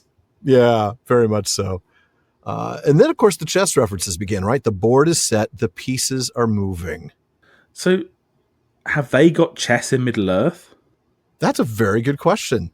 They have chess in Middle-earth. It sure seems that way. The board is set. The pieces are moving. I mean, it may not be chess. It might be some other board game with pieces. It could be Go. It could be checkers. It could be anything with a board and pieces. I guess if we were to... Well, no, it must be, because pawns are likely to see as much of it as any. Mm-hmm. That certainly strongly suggests chess itself. That is an interesting question. Yeah, it sure appears that they do. Where did the chess come from? Who invented it? We've got no other description anywhere. This perhaps at least describes what Bilbo was doing as a bachelor, sitting around playing chess all day. Playing chess. Yeah, there's a chess club. A Shire chess club. Well, I guess I now know what the other topic is we're going to cover in our P5. We're going to dive into chess in Middle-earth. What do you think? Very happy to. Good stuff. Gandalf says that he needs to find Faramir, especially since he is now Denethor's heir. Yeah, of course. But also, Gandalf has a job to do. He's got to go to the council meeting. And if you remember earlier on, Denethor gave those instructions that the captains should meet him at 9 o'clock. Right. Yeah. So, first of all, absolutely right. Gandalf has got to find Faramir. Being the heir of Denethor, knowing that if something happens to Denethor, it's going to be Faramir who needs to be prepared to turn Gondor over to a king. And I'm sure Gandalf is, of course, a lot closer to Faramir than he was to Boromir, and has a lot more friendly relationship to him than he does with Denethor, as we know, because Denethor calls his son a wizard's pupil. He's not too fond of Mithrandir in this particular context. So we know he's got a good, tight relationship with Faramir. But I love that the chess references continue again. Now that you've mentioned it, I can't not see it. It's the enemy's move. He's about to open his full game. The pawns, like Pippin, are going to see much of that full game of the enemy. Yeah, and as Gandalf leaves, he stops and turns, and as he's in a hurry, he asks Pippin to go and look after Shadowfax, and perhaps that's the first sign of Pippin's ability to move freely about the city as being useful to Gandalf. Absolutely. Yeah, I mean, the people of Minas Tirith are good to animals. I mean, these are decent people, but they don't have a lot of horses. We noticed that before when they were coming up in the first place. And so, of course, because they don't have them, they don't know horses very well. All right, Shaun, well, we're going to go ahead and skip just a little bit, and I'm going to have you pick up after Pippin gets outside, and he's looking at his watch, isn't he? Well, not literally. It's 9 o'clock. 9 o'clock, we'd call it in the Shire, said Pippin aloud to himself. Just the time for a nice breakfast by the open window in spring sunshine. And how I should like breakfast. Do these people ever have it, or is it over? And when do they have dinner? And where? Presently, he noticed a man clad in black and white coming along the narrow street from the centre of the citadel towards him. Pippin felt lonely and made up his mind to speak as the man passed, but he had no need. The man came straight up to him. "You are Peregrine the Halfling," he said, "and I am told that you have been sworn to the service of the Lord and of the city. Welcome!" He held out his hand, and Pippin took it. "I am named Beregond, son of Baranor. I have no duty this morning, and I have been sent to you to teach you the passwords, and to tell you some of the many things that no doubt you will wish to know. And for my part, I would learn of you also. For never before have we seen a halfling in this land, and though we have heard rumour of them, little is said of them in any tale that we know. Moreover, you are a friend of Mithrandir. Do you know him well?" Well, said Pippin, "I have known of him all my short life, as you might say, and lately I have travelled far with him, but there is much to read in that book, and I cannot claim to have seen more than a page or two. Yet, perhaps I know him as well as any but a few. Aragorn was the only one of our company, I think, who really knew him." "Aragorn?" said Beregond. "Who is he?" "Oh," stammered Pippin. "He was a man who went about with us. I think he is in Rohan now." "You have been to Rohan, I hear. There is much that I would ask of you of that land also, for we put much of what little hope we have in its people. But I am forgetting my errand, which was first to answer what you would ask. What would you know, Master Peregrine?" Good question. I'm sure Pippin has a lot of things he wants to know. So we're going to go back to the paragraph before the one you read, the part we skipped, where Gandalf leaves. It's now the 3rd hour. I love the way it's described, that this clear, sweet bell ringing, and we get it like silver in the air, and it ceased. So a little bit even of alliteration. After we hear the bell, Pippin leaves shortly after, and he gets his bearings. The sun is up and bright, and there's activity up here in the Citadel. Men going about their posts and their duties, something Tolkien himself would have been familiar with from his time in the army, so he knows what that looks like. Oh, yeah, very much so. And then Pippin, who loves a good breakfast like I do, is longing for one. He is a hungry man, a hungry hobbit. A hungry hobbit who wonders if this city even has breakfast. Or at least if it has breakfast, is it done already? Oh, that is the worst thing. You stay at a hotel, you get up, and you think you're going to make it down to breakfast, and you find out they closed 10 minutes before. Like, what are you closing breakfast for at 9 o'clock? That's like when breakfast starts, people. This happens to me at Oxamu every year. I bet it does. Well, that's what you get for staying up late and partying all night, right? I know. You're having your liquid breakfast at 4 a.m. instead. That's your problem right there. What can I say? So Pippin, of course, not content with merely thinking about breakfast, also thinking ahead to dinner, which may be the only thinking ahead Pippin does. He wonders when and where that meal's going to be. But in any case, Pippin sees a man dressed in black and white walking towards him, and he thinks he might strike up a conversation. But he doesn't even have to, as the man walks straight up to him and asks if he is Peregrine the Halfling. Are you Peregrine the Halfling? I've heard about you. Yeah. So he introduces himself as Beregond, son of Baranor, and I want to do a little bit of word nerdery on Beregond. It likely comes from Beren, which means valiant, and Gond, stone. But Hammond and Skull say something that I want to point out here, and I like what they mention here. They think this would actually be interpreted as valiant man of Gondor, because, yeah, Gond is stone, but Gond is also Gondor, right? Because, of course, that's the land of stone. So it's not that this guy is made of stone so much as he's a valiant man of Gondor. Right, and his father's name, Baranor, looks to mean house of the sun, from bar, house or dwelling, and Anor, sun. Right. Which also speaks to the old name of the city. Yeah, exactly. Minas Anor. Now, Beregond says he's here to teach Pippin the passwords, though, frankly, I don't understand that. Just use a password manager and have HR send him an email, but okay, fine. And then to tell him useful things, right, to answer his questions. Yeah, I mean, we're sort of assuming that the passwords aren't just password. 1, 2, 3, 4? 1, 2, 3, 4, 5, yeah. Yeah. But he also wants to learn about Pippin. He's never seen a halfling here before. Why would he have, right? Has anybody seen a halfling here before? No.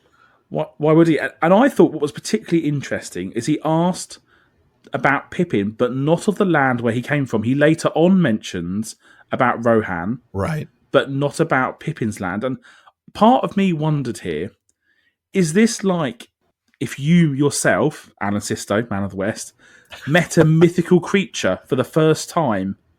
Is this what this is like to them? You mean like a chair of the Tolkien Society? Like the chair of the Tolkien Society. Yeah. No, I see what you mean. You're right. You're so focused on meeting this, in this case, obviously, what turns out to be a full-grown man in the body of what looks like a 9 or 10-year-old kid. Okay, this is so unique and so different. I'm not even thinking about where he's from. I just want to know more about him. And Beregond actually says, we have heard rumour of them. Yeah. Little is said of them in any tale that we know. So this sense that actually, are they even real? Would they be questioning whether halflings are real? Yeah, I think they would. But in any case, we know he's a friend of Gandalf. That's interesting. Do you know him well? Like, give me the gossip, basically, right, is the questioning here. Does anybody know him well, right? I mean, Pippin, of course, denies knowing him well. I love the way he says this, though. It's not, well, yeah, I'm an acquaintance, or yeah, I'm a friend, but I don't know him all that well. It's, I cannot claim to have seen more than a page or two of the Book of Gandalf. I love that. He does say he's known of him all of his life. And, of course, he's traveled with him a lot lately, including that, breakneck ride of 3.5 days from Dol Baran all the way to Minas Tirith. But then he accidentally slips the name of somebody else he's traveled with. Yeah, there's a Pippin moment, right? Properly stuttered there over the name Aragorn as the one who really knew Gandalf. Right. Well, no wonder Denethor picks up more than Pippin intended. He's a bit quick with the names. I mean, he managed to get through the whole hour without naming Aragorn, but he did say enough that Denethor figured out there's a guy of high honor who's got a famous sword. But here he drops the name the second he's talking with Beregond, which is hilarious, but yeah.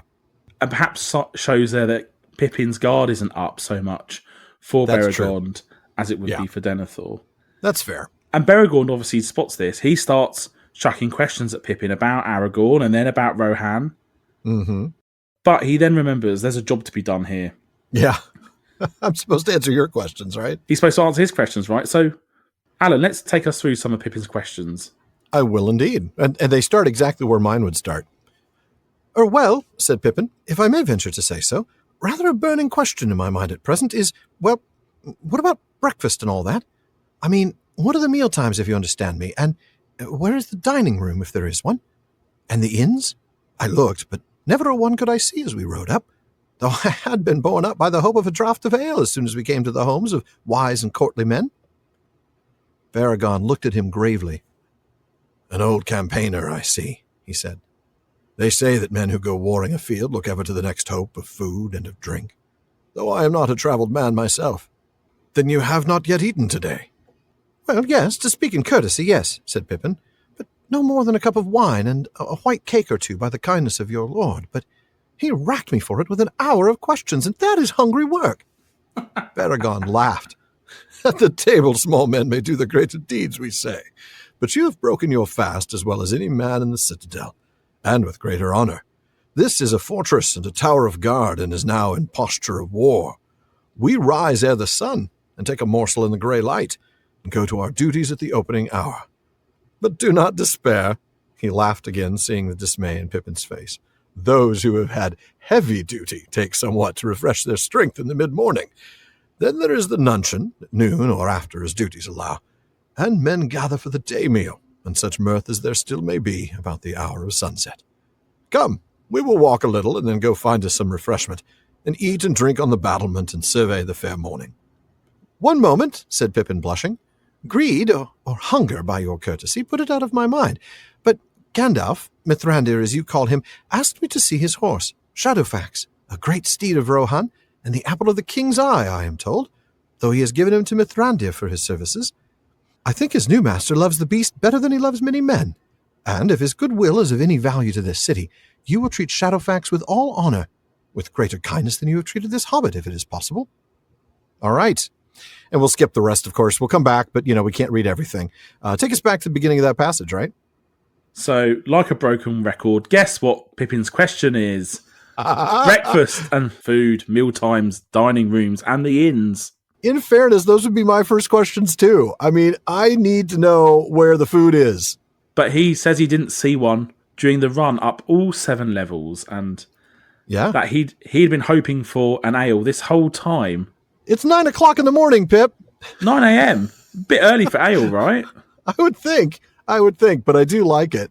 I like that Baragon gets this, right? Part of me thinks that this is tongue-in-cheek a little bit, but not condescending, right? This isn't like the half-serious, half-mocking approach that Denethor took. But when he comments about Pippin being an old campaigner, I don't know, do you think there's a little bit of a tongue-in-cheek there, or is he deadly serious? Like, wow, you're an old campaigner, okay. I still think at this point it's a little tongue-in-cheek, don't you? I suspect it is, because actually at this moment, he doesn't know what Pippin has done. No. It's only towards the end of this whole section with him where he's like, wow, okay, yeah, you really are this serious guy. Yeah, I think you're right. For now, it's a little tongue-in-cheek, yeah. And to be fair, when Pippin keeps going on about breakfast, it's hard to take him seriously, right? That's true. If you're a mighty warrior, why do you care? But we do learn here that Baragon hasn't travelled much. No, that's true. And, as you know, he asks Pippin if he's eaten. Yeah. I mean, Pippin was tempted to say no, right? I mean, I'm hungry, I haven't eaten. But, of course, he's honest, right? And, by the way, that's what it means when he says to speak in courtesy. It means to be truthful with you. Yeah, so that's what he's doing there. He is. And we know what he did. He had a drink and a snack, those white cakes with Denethor. Yeah. At the cost of my sanity, Pippin says, thanks to that hour-long interrogation, which sort of gets a snicker out of Baragon, doesn't it? Yeah, but he says that's as well as anyone here could expect to have breakfast. That's right. And we're on a war footing now. Going back to my point earlier, Denethor is not behaving like he's on a war footing, but Baragon is pretty clear that they are. Yeah. And they have just a small bite before dawn and their duties. Yeah, it's pretty serious here. Pippin is genuinely dismayed by this, which, again, also amuses Baragon, who then offers a solution, right? Those who have had heavy duty, like being questioned by the steward, can get a little snack mid-morning. That's right, and he mentions the nuncheon and the day meal, which the other Shaun talked about earlier during our intro segment. Is that, we've talked about the lesser passwords, is that the lesser Shaun? You said that, not me. I'm asking. All right, fair enough. Baragon says we're going to take a little walk and find a bite to eat while we enjoy the view. I like this. He's a nice little solution to this. He does, but Pippin suddenly remembers. Gandalf asked him to go and take a look at Shadowfax. Yeah. And he reminds Baragon, right? We know Baragon thinks positively of Pippin, that Pippin has travelled with Gandalf, knows him. And so Pippin makes reference to this. that Gandalf loves him better than he loves many men. So you have to treat him right. That might be a low bar, given Gandalf's general cantankerousness, that he loves the horse more than he loves many men. But yeah, he does say, though, that the way for you to gain Gandalf's respect here is to treat him better than you have even treated me, if such a thing is possible. I love that. It's a nice little way to kind of turn it around, saying, thank you for treating me so well, but you're going to have to treat Shadowfax like that as well. But the way he says it is more kindly than you have treated this hobbit, which prompts Baragon to ask about the word. Hobbit, what's a hobbit? What is a hobbit? Because they don't know what they are. They call them halflings, and that's what Pippin has to explain. Mm-hmm. And, I mean, after all, to them, they're not halflings, right? They wouldn't name themselves half the height. Halflings, right. I mean, that's not a complimentary name, no. So Baragon compliments Pippin as being fair-spoken despite his strange accent. And I just want to use that as a callback to mention what we talked about last episode about how strange Pippin would sound to the people of Minas Tirith. If nothing else, remember, his lack of use of the formal you, right, using the informal you, led them to think that he must be a prince because he was calling Denethor by the informal second-person pronoun. Presumably the strange accent wasn't, like in the films, just a Scottish one. Yeah, good point. But Baragon professes his love for animals and wants to go meet Shadowfax. So right. What a cool horse. What a cool horse, which has got, a great history to it. And we learn that Baragon is from the Mountain Vales, but before that, from Ithilien. Yeah, isn't that interesting? Now, when we were at the Ramas Ekor a few episodes ago, we talked about how that outer wall was built after Ithilien fell under the shadow of their enemy. Now, when was that again? So Sauron returned to Mordor in the Third Age 2951, and the last people in Ithilien fled when Mount Doom erupted in 2954. Right. So that's only about 70 years before this event. So the wall was built under Ecthelion II, Denethor's father. Right. So while Baragon wouldn't remember being from Ithilien, his father very well might, and his grandfather certainly would have been from there. So it does give us a little bit of insight into his history. But regardless of all of that, Baragon already understands Pippin's priorities. Sure, we're going to check in on the horse, but then we're going to go to the butteries. I'm going to have you pick up a paragraph later as Shadowfax notices Pippin coming into the stables. Shadowfax whinnied as Pippin entered the stable and turned his head. "Good morning," said Pippin. "Gandalf will come as soon as he may. He is busy, but he sends greetings. I am to see that all is well with you and you resting, I hope, after your long labours." Shadowfax tossed his head and stamped, but he allowed Baragon to handle his head gently and stroke his great flanks. "He looks as if he was spoiling for a race and not newly come from a great journey," said Baragon. "How strong and proud he is. Where is his harness? It should be rich and fair." "None is rich and fair enough for him," said Pippin. "He will have none. If he will consent to bear you he does. And if not, well, no bit, bridle, whip, or thong will tame him. Farewell, Shadowfax. Have patience. Battle is coming." Shadowfax lifted up his head and neighed, so that the stable shook, and they covered their ears. Then they took their leave, seeing that the manger was well filled. All right. Well, not surprisingly, the folks in the stables have, in fact, taken good care of Shadowfax. I mean, it's like if you take your Ferrari to a mechanic or even a valet driver, though that's a little riskier. You'd expect them to take good care of that sort of an exotic machine. Well, of course, they're going to take good care of this horse. They did, and the stables are one level down on the 6th circle and hold a few fast horses close to where Denethor's messengers live. Right. And they're always on standby, but what a strange place to keep them. These messengers, That's a good point. They've got to gallop down 5 levels in a stone city just to get to the front door of the city. I mean, yeah, you're right. They should maybe keep them down at the first level, but then you've got to figure out how to get the messages to them in the first place. So it's like you'd have to have messengers to get to the messengers. So maybe that's the rationale. Pigeon.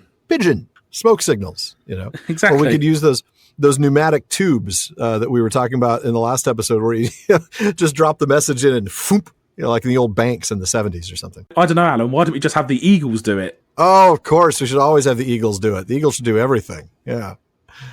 Well, then we don't even need messengers. Just tell the eagle. The eagle can land right there on the citadel. You tell them this is the message that we need, and we need to send it to this person. And they just go off and do it. Yeah.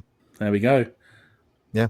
The story is so much easier to write if you just have the eagles do everything. So, of course, we don't have the eagles do everything. The horses do a few things. But, of course, the messengers are all away now, presumably delivering messages and not on vacation. They're not on vacation, but Shadowfax is there, and he whinnies at Pippin, who greets him, telling him that Gandalf will come soon. That's right. Now, remember, Shadowfax is no ordinary horse. He comprehends speech. And isn't it interesting? It wasn't just the way you would speak to a pet dog. He speaks to Shadowfax almost like he's addressing a lord. Yeah, you're right. I mean, who's a good horse? Who's a good horse? He doesn't do that. You're right. He's talking to him not just like another human, but as maybe one who ranks above him. Yeah, absolutely. And far more reverential than the old man of Denethor. Yeah, right? That's true. The old man or the old lord. That's a very good point. So Pippin updates Shadowfax. I love it, by the way. What am I here to do? I'm here to check in on you, make sure you're resting, that kind of thing. And Shadowfax responds and allows Beregond to touch him. Oh, I love that. Isn't it wonderful? And Beregond himself, deeply impressed by the strength and pride of Shadowfax. Absolutely. I mean, he looks like he's ready for a race and not at the end of a days-long endurance ride. Amazing. And he similarly notices, as we've had elsewhere in the story, the lack of a harness. Yeah. Well, it's pretty obvious. I mean, the first thing you see is, wait a minute, you were on this horse and there's no harness. What? There's no harness. And Pippin's clear, you don't need one. If Shadowfax will bear you, he won't lose you, even without one. Yeah. But if he won't bear you, then it won't matter what you try. Put all the harness on him you want. You're not getting on him if he doesn't want you there. Yeah. So then Pippin bids farewell and lets him know, hey, battle's coming soon. I love that because, of course, Shadowfax, he's ready for this. He responds loudly, really loudly. The stable shakes. So much power. I mean, it's really, you get the feeling this is a horse descended from Valinor, as he is. Yeah. Powerful stuff. Absolutely. And as they leave, they're confident that Shadowfax's manger is filled. Yeah. But what about their manger? Where are they going to get some food, Alan? Yes. This is the storehouse and buttery of my company of the gods, said Beregond. Greetings, Targon, he called through the hatch. It is early yet, but here is a newcomer that the Lord has taken into his service. He has ridden long and far with a tight belt, and has had sore labor this morning. And he is hungry. Give us what you have. They got their bread and butter and cheese and apples, the last of the winter store, wrinkled but sound and sweet, and a leather flagon of new-drawn ale, and wooden platters and cups. They put all into a wicker basket and climbed back into the sun. And Beregond brought Pippin to a place at the east end of the great out-thrust battlement, where there was an embrasure in the walls with a stone seat beneath the sill. From there, they could look out on the morning over the world. They ate and drank, and they talked now of Gondor and its ways and customs, now of the Shire and the strange countries that Pippin had seen. And ever as they talked, Beregond was more amazed, and looked with greater wonder at the hobbit, swinging his short legs as he sat on the seat, or standing tiptoe upon it to peer over the sill at the lands below. I will not hide from you, Master Peregrine, said Beregond, that to us you look almost as one of our children, a lad of 9 summers or so, and yet you have endured perils and seen marvels that few of our greybeards could boast of. I thought it was the whim of our Lord to take him a noble page after the manner of the kings of old, they say. But I see that it is not so, and you must pardon my foolishness. I do, said Pippin. Though you are not far wrong, I am still little more than a boy in the reckoning of my own people, and it will be 4 years yet before I come of age, as we say in the Shire. But do not bother about me. Come and look, and tell me what I can see. And now Beregond says it's time for our own feeding trough. I love that, right? It's time for our manger. So they head back up into the citadel, the north side of the tower, and down this long stair into a lamp-lit alley until they reach an open door. And Beregond explains it's the storehouse and buttery for his particular guard company. Right. And he calls for Targon and explains who Pippin is and why he needs some food. I'm going to start having to use buttery, I think, more often, only because butt store is just such a great concept. But they get some food, right? They get bread and butter, cheese and apples. It's really a nice snack, I have to say. But don't forget the ale. Well, of course not. Of course not, Shaun. You would need the ale, even though it's 9 in the morning. Yeah. And 9 in the morning. And they put the food and drink into a picnic basket and head back to the east end of the battlement. All I can think of with that picnic basket is Yogi and Boo Boo. Did you guys have that cartoon over there? Hey, Boo Boo, don't let the ranger get the picnic basket. We did, Alan, but it was a bit before my time. Oh, wow. Thank you for that reminder. Brutal. All right. Fair enough. So this is the end of that big stone section that thrusts out to the east, right? If you recall our conversation about this a few episodes ago, back when I was working with Corey Olson, who was kind to me and didn't insult me to my face, they could look down 700 feet to the gate below. And now it's a great chance for Pippin and Beregond to get to know one another. Yeah. They talk about Gondor's ways and customs and about the Shire now and the strange places Pippin has been to. That's right. That's right. Now, Pippin being so traveled and Beregond, well, not really traveled at all, this leads to Beregond really being impressed, but especially because of Pippin's appearance and how it sort of conflicts with the stories that he's hearing from him. Yeah, Beregond freely acknowledges that Pippin looks like he's a young boy of 9 or 10 years old. Yeah. And thought initially that Denethor was just taking him on as a noble page. Yeah. But of course, he recognizes Pippin's gone through more than even few of our graybeards, as he says, and asks Pippin to forgive his foolishness.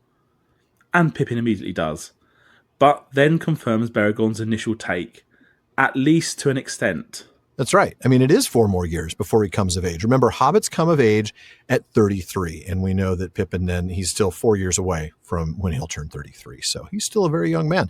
I would say maybe that's the equivalent of 18, 19 years old as a human, somewhere in that range. Yeah, I reckon so. Yeah, 17 maybe, actually, yeah.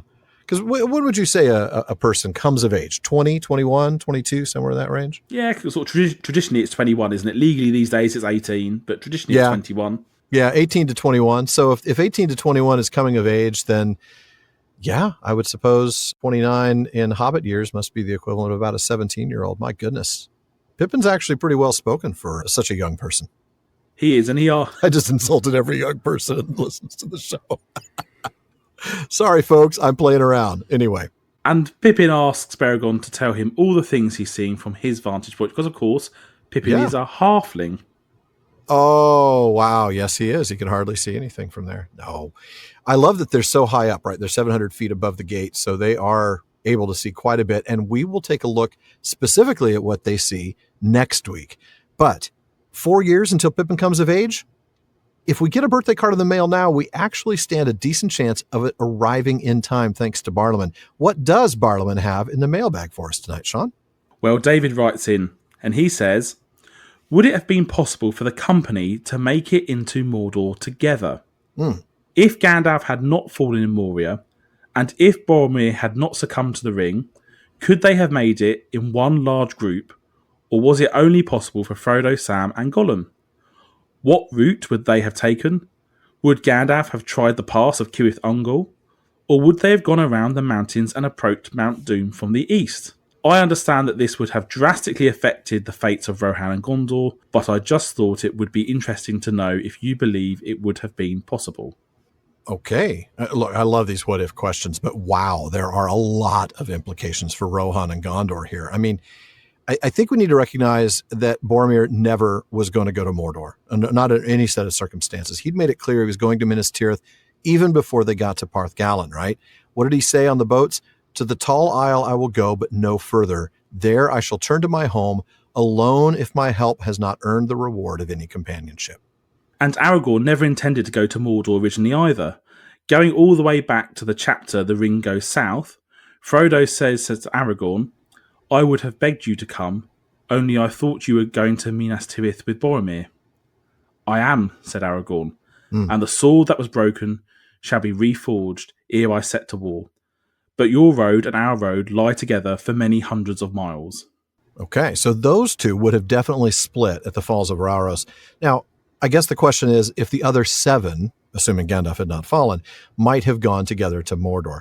Since that's the question David's asking, let's assume they would, even though I don't think they would.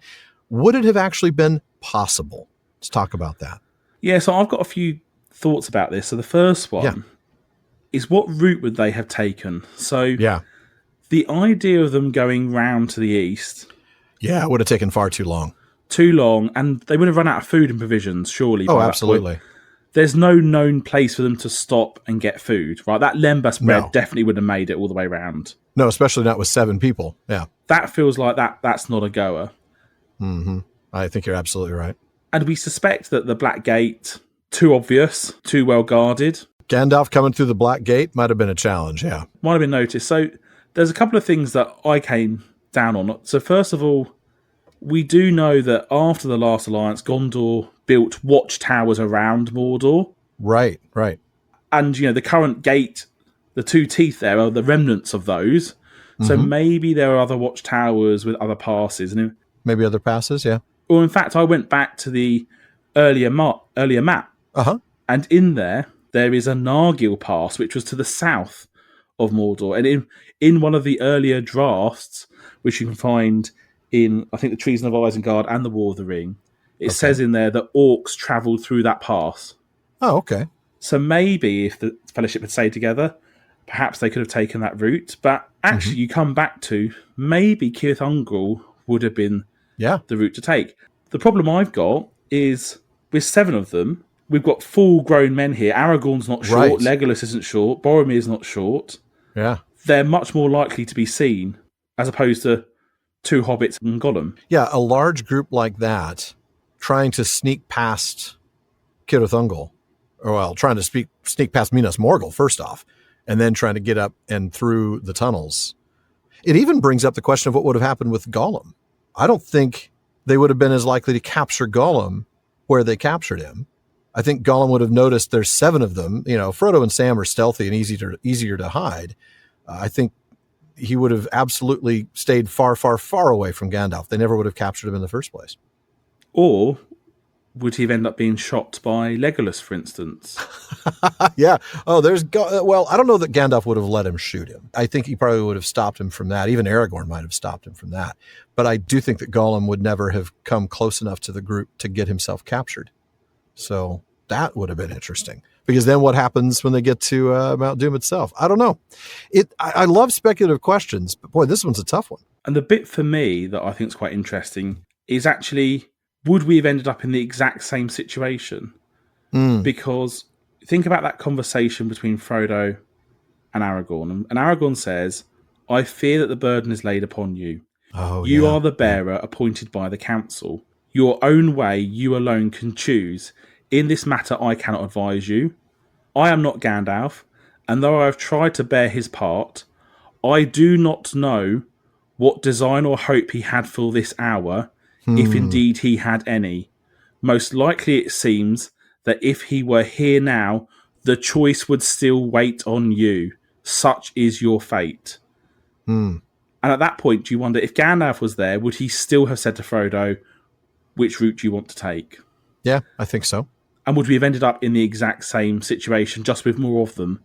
I mean, one of the benefits would have been, with a wizard on your side, you would probably have been better able to defeat Shelob. Yes, getting through the tunnels might have actually been a little bit easier. Yeah, but boy, getting past Minas Morgul would have been trickier. Much trickier. Yeah, not being detected by the captain of the Ringwraiths, by the Lord of the Nazgul would have been... we would have sensed Gandalf's presence. Yeah, and even walking through the Dead Marshes and through Ithilien, you just think this would have been a much harder task for them to made that journey unseen. Because frankly, they couldn't even make it to the bottom of the river without being spotted. No, you're absolutely right. Things change drastically. And then, of course, there's all the ramifications for Gondor. I mean, specifically Denethor, if Boromir is still alive, whether the company would have met Faramir, whether any of the company would have left to return to Minas Tirith with Faramir, thus shrinking the company before they went through the pass. There's so many variables there. It's an interesting historical fiction. I mean, we could always try to rewrite that and see what happens, but I don't think it ends well. But I also wonder whether, if Tolkien had himself decided that the bulk of the Fellowship would complete the journey, would he have redrawn the geography of Middle-earth to suit? No, yeah. That's fair, yeah. But Alan, I think we've speculated enough. Do we have time for another question? Actually, we don't have time. I think I said this to Corey every one of the 3 episodes. No, we don't have time, but let's go ahead. But I think now we're really well past our time. So we will tackle 2 questions next time, including the one that's on our plate for now. Folks, that does wrap it up for another episode of the Prancing Pony Podcast. Please be sure to join us again next week when Beregond and Pippin talk refugee wains, Osgiliath, Black Riders, and much more. The deep breath before the plunge, as Beregond says. Folks, Alan and I would want to thank the members of Team PPP, editor Jordan Rennells, Barlam and Becca Davis, along with our team of research assistants, social media manager Casey Hilsey, event and Patreon community coordinator Katie McKenna, graphic artist Megan Collins, and website guru Phil Dean. Now, Megan has done a fantastic job helping with new graphics, a top-to-bottom rebranding, and some chapter-specific artwork, while Phil has completely revamped the website. So please be sure to check it out. Great content and a great new look. We still have our show notes. We still have outtakes, including 2 seasons of new ones by the time you hear this, Prancing Pony Ponderings, and our online storefront where you can get all kinds of PPP merch. And you'll also want to visit our library page. The Prancing Pony Podcast is first and foremost a podcast about the books. So if you're interested in a book we've mentioned on the show, you'll find a link to it in our library. We do get a small amount of compensation when you make your purchase, and we thank you for that. Indeed, we do. We also want to thank our patrons at the Kierdance contribution tier. I'm going to start with DeMay in Alaska, James in Virginia, Tamsin in Minnesota, Chad in Texas, Lance in New Jersey, Paul in Colorado, Jerry in Texas, Mario in Utah, B in California, Joseph in Texas, Kathy from North Carolina, Lori from Washington, Carlos in California, Brian in the UK, and Ned from Connecticut. And there's also Jerry from Washington, Joe in Washington, Erwin from the Netherlands, Dylan in Australia, Ben in Minnesota, Anthony in Texas, Karen in the UK, Zaxu in Illinois, Jim in Maryland, Brian in Texas, Sarah in New Jersey, June in Ireland, Joshua in Massachusetts, James in Florida, Lucy in Texas, and Connor in North Carolina. Thank you all so very much for your support. Indeed, thank you very, very much. And make sure you don't miss any episodes of the Prancing Pony Podcast. Just subscribe now through Apple Podcasts, Spotify, or your favourite podcast app. And one last thing, as always, don't forget to send your thoughts, comments, and, well, most of all, what you'd hope to find on the shelves of a butt store to Barlaman at theprancingponypodcast.com. But if you want your voice literally heard, well, just send us audio of your question. Visit podinbox.com/prancingponypod and record your question for us. And please be sure to still email the question to Barlaman. Now, Barlaman's become a lot more reliable in recent years, but there's still a lot of mail to sort through, so we'll try to get to you as soon as we're able. As always, though, this has been far too short a time to spend among such excellent and admirable listeners. But until next time. Bye for now.